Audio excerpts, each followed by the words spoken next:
Terry Boyle McDougall is an executive and career coach and CEO of Terry B. McDougall Coaching. Now, she helps high achieving professionals remove obstacles that keep them stuck so they can enjoy more success and satisfaction in their lives and careers. I had an uncle once who criticized my motorcycle. He said, there's only two types of motorcycle riders, them that's been down or them that's going down. Well, in terms of people who are stuck, there's only two types of people, them that's been stuck or them that's gonna be stuck. Let's have ourselves a pocket-sized pep talk. Talk about this. A Pocket Sized Pep Talk, the podcast that can help energize your business and your life with a quick, inspiring message. Now, here's your host, Rob Jollis.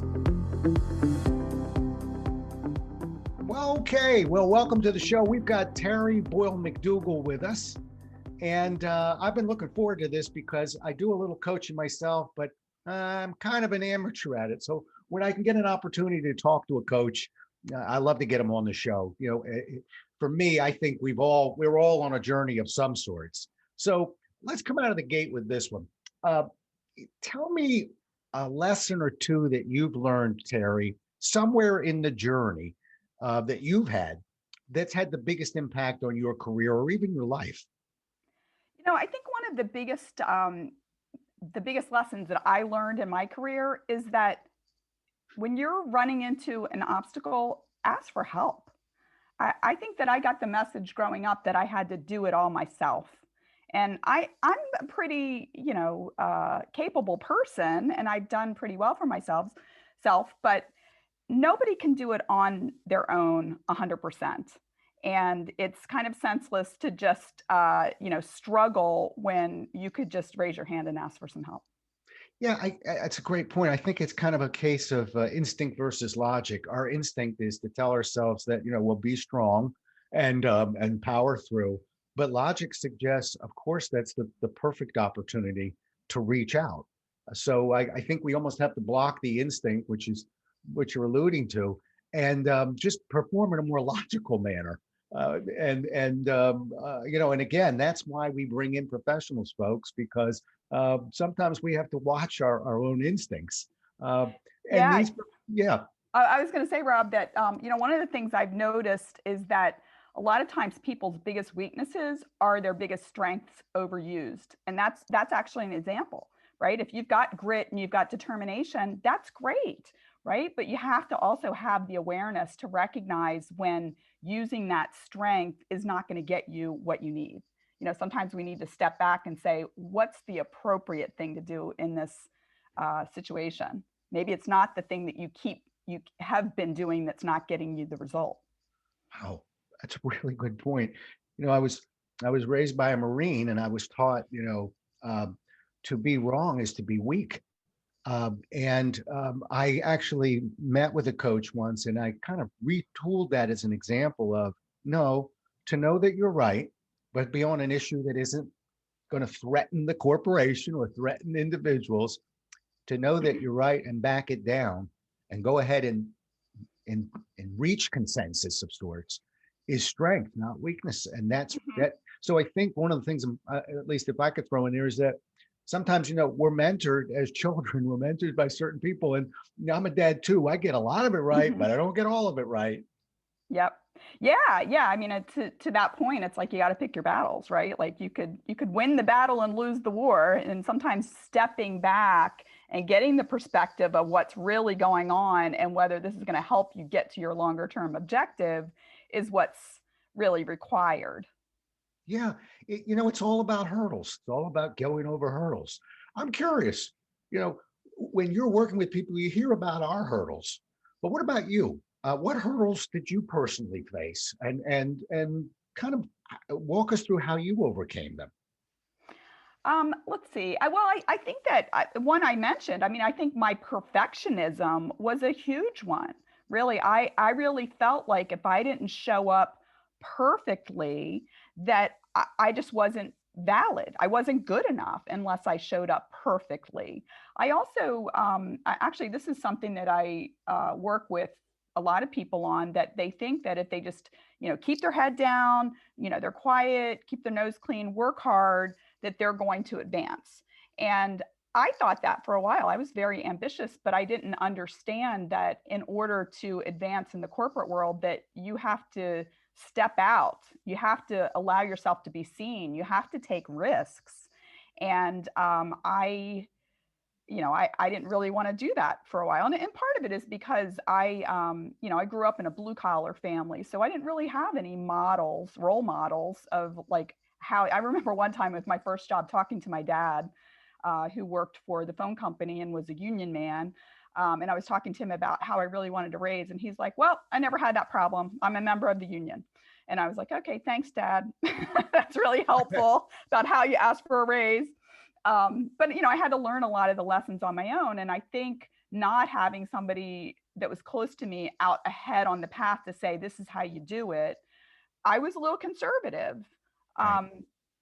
But it's funny because I'm a mom too. And, we've got two adult sons, early 20s, and a daughter who's in high school. And my husband and I like mentor them quite a lot. We're helping them make connections and learn how to network and how, giving advice. Even when my, oldest son was in college, like my husband was like, get to know your professors, go in and talk to them. And now my son is applying to graduate schools, and he's going back to those professors that he built relationships with to ask for the recommendation letters, right? And he got some opportunities while he was in college because of those relationships. And I think that that's something that I did not recognize, because I just didn't have access to those kind of relationships because of what my family did. I was kind of moving into a new realm that my family had no view into and had no meaningful relationships in the more kind of educated corporate environment. Yeah, it's a great point. Certainly, and we have various generations here, but the generation before me, my dad, it was all about getting that 50-year watch. Yeah. Someday, son, you'll get one of these. And Mm-hmm. and that's baked into the brain as of a 4-year-old and a 5-year-old and an 8-year-old. One of the interesting things I learned working for Xerox from a wonderful manager was who saw me a little down on a day where we had some layoffs and I'd lost a couple close friends, and brought me in. He said, "You look a little down there." And I said, "Well, I thought we were a family." And he said, "No, we're not a family. We're a corporation. Yes. Your job is to work as hard as you can for this corporation, and we're going to compensate you for it. And when there's nothing more left that you can contribute, we're going to ask you to leave. And your job Yes. is to work hard, take as much as you can from the corporation. And when you've had enough, when the corporations, you move on. But we're out of the 50-year watch thing." Yes.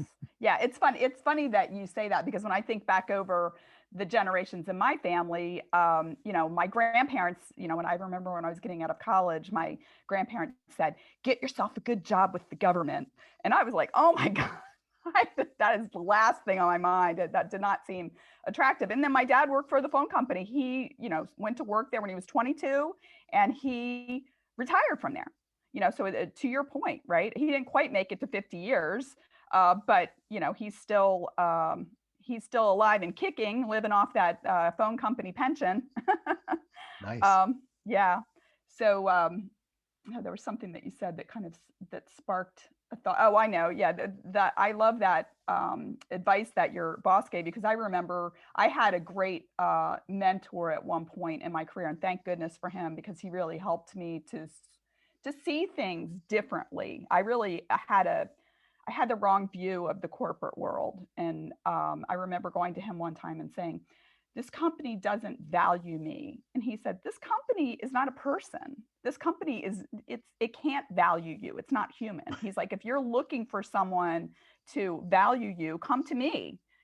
I'm the person that sees the value that you bring. And if you need that, you come to me." And so, that's something that I actually talk to a lot of my clients about, that there's really only 3 ways to add value in a corporation. You're either helping them make money, you're helping them save money, or you're helping them reduce risk. It boils down to those 3 things. And you really have to focus on that value that you bring. And when I'm working with people that are in job search, or they're in a role and they're going in for their annual review, I say, okay, take a look at everything that you've done and break it down into these 3 areas, because the people that are able to really focus on that and communicate how they bring value are the people that get the jobs, that move up, that advance. Yeah, again, really cool point you're making because, I remember even in school, and there's a term for it called grade grubbers, Oh yeah. the ones that, kind of hung around the teacher Yeah. looking for a couple extra points that they didn't really deserve. And I remember looking at that with such disdain and thinking, I'll never be that person. Unfortunately, that sort of followed me into my corporate life because Hmm. I thought, well, I don't want to be the person Yeah. that's, hugging the manager all the time and looking, I'm not a Sure. grade grubber. I'm not a corporate grubber. But Yeah. what you're saying, really is no, that's not really what we're describing here. We're describing standing up for yourself and being out there and letting people know what you're doing and, Hmm. and what your wants and desires are. And I always thought, like, isn't that the manager's job? Until I became a manager, by the way, Well, Terry. yeah, exactly. And you have, 20 people reporting to you. I mean, I've had situations where, somebody on the team left and there was an obvious heir apparent that I never even thought about because I have my own concerns, right? I actually had a situation like that where someone left and I'm getting ready to post the position and somebody else on the team said, well, hey, did you ever think about Matt? And I thought, oh, wow. I mean, I'm very much an advocate for, giving people opportunities, but I was busy, and I didn't know all of his skills. And I guess that's another piece of advice, I guess, that I would say is that you have to be an advocate for yourself in your career because even people that want to advocate for people on their team, they've got their own job, right? They're not just a manager. They're doing, they've got objectives that they need to meet. And a lot of times they don't have the perspective that the individual employee has on what their skill set is or what their aspirations are. We could literally do a podcast on this point because I remember, and it's about an 8-year-old number, but I can't imagine it's done too much of a dramatic turn.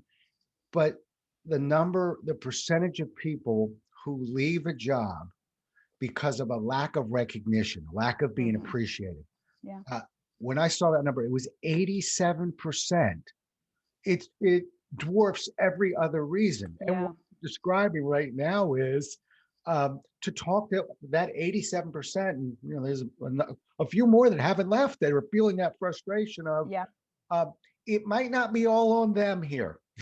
It may be on us a little bit too. And I just think that's just a critical stumbling block for the corporation, for the employee. And again, that's why we whistle and we need a referee slash coach to say, all right, timeout. Uh, Again, I know where your instinct's taking you, but I was the same way. When are people going to walk up, stop me in the hall, and pat me on the back? I I deserve one. And Yeah, I really thought that too. I really, yeah, I was a really good student and I got a lot of attention in high school, not so much in college, but in high school, I got a lot of attention for um, my accomplishments. And so I felt special. And I thought that when I got into the workplace that people would just see that I was just smart and, capable of moving up. And, I now I realize that I didn't look any different from anybody else. And I really needed to distinguish myself. And I think the other thing that, everyone needs to recognize is that, as you move up, like if I went to a pretty a college that was hard to get into. So I was like among my peers, right? There wasn't anything that was that different about me in that environment. And then when you get into some companies, it's the same way. Like they're not, they're looking for smart people. So everybody around you is smart, right? Like you really have to do things to differentiate yourself. And it took me a while to recognize this, but I found that by stepping out and taking on things that were outside of my just normal job requirements, like for example, volunteering for the United Way campaign, right? It's something that you're doing off the side of your desk while you're doing your day job, but it gets you exposure to people in the company that um, are making decisions about like, hey, how about Terry, right? Like in many cases, I never would have had exposure to the head of the business, but they're saying, well, who's on this committee, right? Like, oh, isn't this great that we raised all this money for the United Way? Let's recognize these people that went above and beyond. And once you put yourself out there and you're seen in that way, more of those kind of opportunities come your way. And I definitely had people that would, even when I was a manager, where I would give people opportunities like, hey, would you like to, volunteer for this committee or something like this? They might, oh, I'm too busy with my job. And I'm like, okay, this is an opportunity for you. And you're going to meet people that aren't at your level, and it's going to make a difference over time that these people and they know you. So, I think everything is not, black and white. Yeah. And yeah. when I was talking earlier about the, the 3 ways you add value, I mean, that's kind of the business side of things, right? But greasing the skids is relationships, right? So when you were talking earlier about, those grade grubbers, I didn't have a lot of respect for that either. But going back to the mentor that I had, he said, Terry, the ultimate combination are people that understand how to use how to use politics. They understand how politics works within an organization, and they work hard. Because I think that a lot of times we'll look at, corporate politics and we have disdain for it because we are thinking about that empty suit that is only using the political angle to move up or get what they want. But if you work hard and you understand how to use, to navigate the political environment, you're pretty much unstoppable. And, I'll tell people when they say, oh, a lot of people come to me and they're like, oh, you have to get really political in this organization in order to get anywhere. And I don't want to have anything to do with politics. And I said, okay, well, if that's the case, that means that you really don't care about having influence within the organization.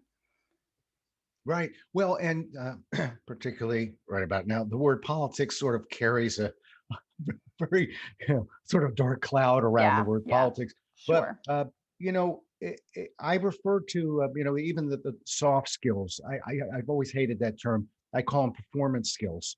And when you mention politics, I think if I went into the Wayback Machine and visited a 25-year-old Rob Jollis, I would have had the same disdain Me for too. the word and the term as well. Again, Right. It's people who are playing a game. Why don't we all just do our job, and the one that does the job well will be recognized? Okay, good luck with that. But yes, that's very noble of you. But then I've actually written about this a little bit, just in terms of let's not be turned off by the term. If you don't like the word politics, we'll find another word for you. Influence. Maybe fitting into the group better, whatever you'd like me to use. Mm-hmm. But ultimately, as you mentioned, just being smart, a lot of smart people. Who's really not, advancing? Who's getting hired? The one that can convince the hiring manager or manager that I'll fit into the team well. I'll communicate with the team well. I'll communicate with you well. I won't be a problem. Oh, and I'm smart too. Yeah, exactly. Like being smart's just table stakes. Right. Yeah. Okay. I love that. Okay. So let me ask you this, because we're talking about, a lot of the things we're talking about here are not necessarily found on our own. They're found through mentors. They're found through close friends. They're found through coaches. So what advice would you give someone you're a coach? What would you tell someone who wants to pursue a career similar to yours? And before you jump on that, I have a license so I can put a shingle out there and not just be a guy in a garage who's going to give advice. And at the same time, even I struggle with that a little bit. So what would you tell somebody who wants to do what you're doing? So who wants to be a coach? Yeah. Yeah. I can just speak for myself. I mean, there are lots of coaches out there who haven't gone through any kind of formal training or certification process. For me, I worked in the corporate world for 30 years and I learned a lot of lessons. I struggle with a lot of the things that I end up coaching people on. And I think I probably could have hung up the shingle to be a coach without getting certified. But for me, I wanted to like have credentials. And I'm very thankful at this point that I did go through a pretty rigorous training program, because even though I think I was an effective coach when I was a marketing leader, I learned that I was doing a lot of things less than optimally. I'm not going to say I was doing them wrong, but I wasn't doing them as well as I could have, because I didn't know, sort of the psychology behind a lot of the things that I was doing. And so, I mean, I guess when I look back over my career, I hired coaches a couple times because I ran into obstacles that I couldn't surmount on my own. I have always been a very keen reader, and there have been a number of books that have meant a lot to me along the way. So I, it's sort of like those, the overnight success type stories, right?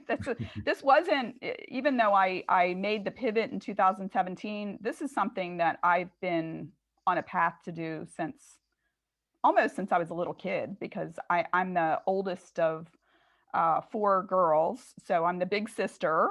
And, so I'm used to helping people. And even when I was in school, I really liked to help people, right? Like help people with their math, help to understand concepts and that kind of thing. I started helping people with their resumes when I was, shortly out of college.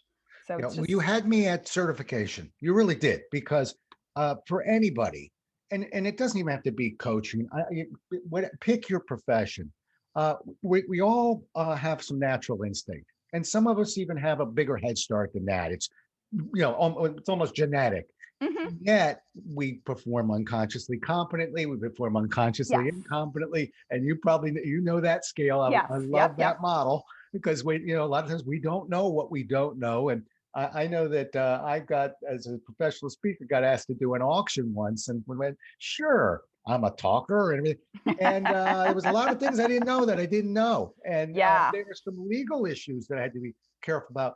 And so I went and got certified and got a Mhm. license and learned a ton of stuff. People still look at me and go, you do charity auctions. What do you need a license for? And do you want to be good or you want to be great? Yeah. And particularly coaching. Do you want to go with your instinct, or you want to marry that instinct with techniques that may not be as instinctive for you?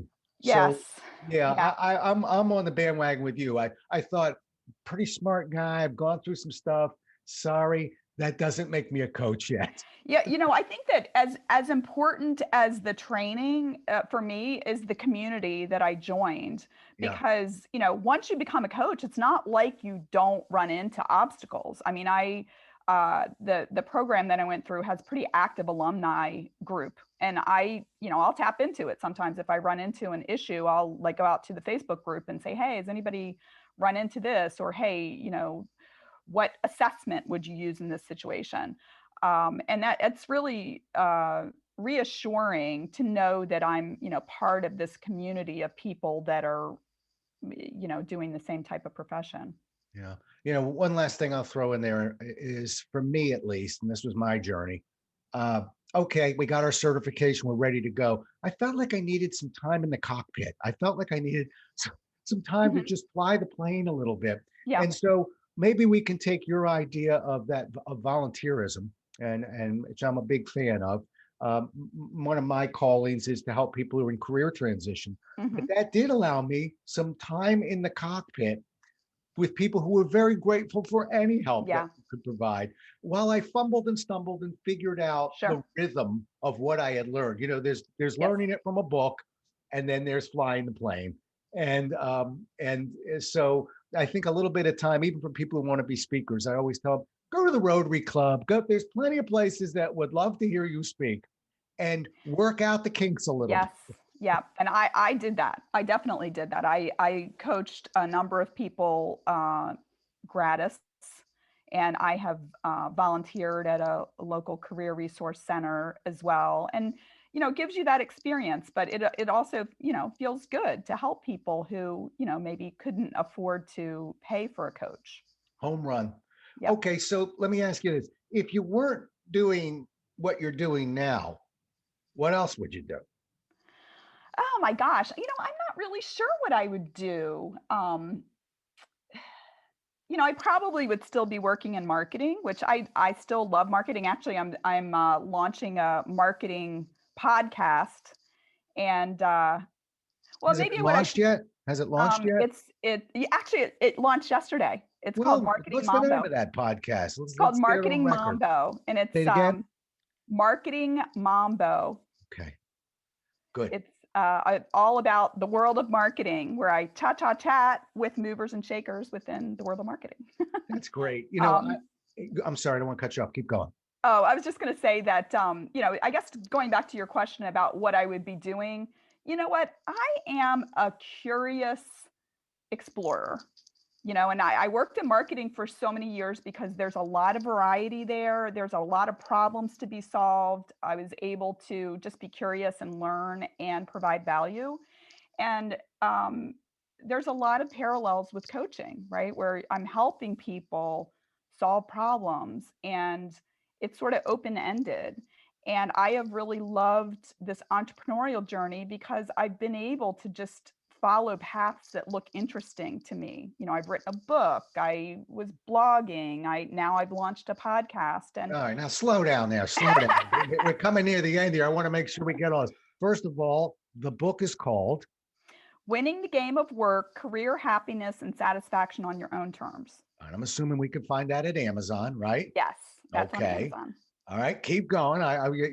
Let's get them all in here. Okay. You got the book. Mhm. Yeah, and then I've got a blog on my website that's called Winning at Work, and then my podcast, Marketing Mambo, which is Okay. available on all of the podcast channels. Let's go to the blog for a moment. How would somebody find that blog? They could sign up for it at my website, terrybmcdougall.com. All right, spell McDougall just for those of us that don't spell well. I'll spell my whole name because there's many ways to spell it. It's Terry, Terry, B as in boy, McDougall is McDougal. Good. Okay, good. And last question, just because I am a blog fanatic, I write something called a blarticle. Are you a consistent blogger? If I sign up, will I see the first blog from a year and a half ago? Or are you in there pitching those words every couple weeks, or are you on a cadence there? I have them coming out on a weekly basis. Beautiful. All right. You passed the Jollis test. Okay.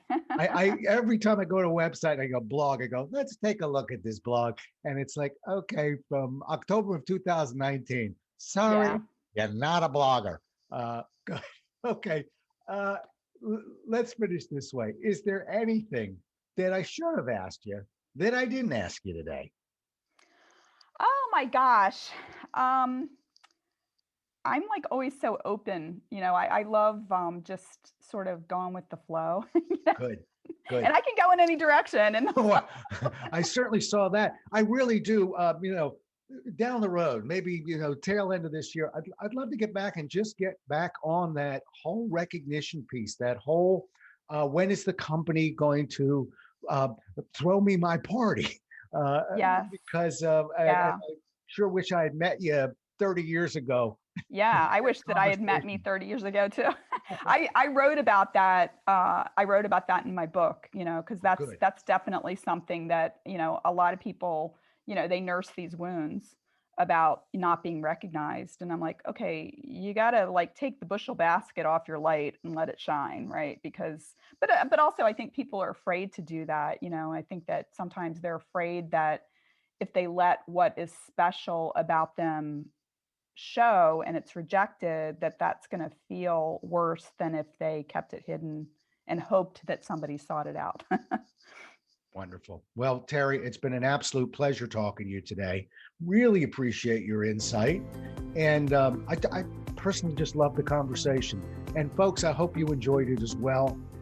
Thanks so much for listening, and have yourself a wonderful, wonderful day. Thanks so much for listening. If you enjoyed today's show, please rate and recommend it on iTunes, Outcast, or wherever you get your podcasts. You can also get more information on this show and Rob at jollis.com.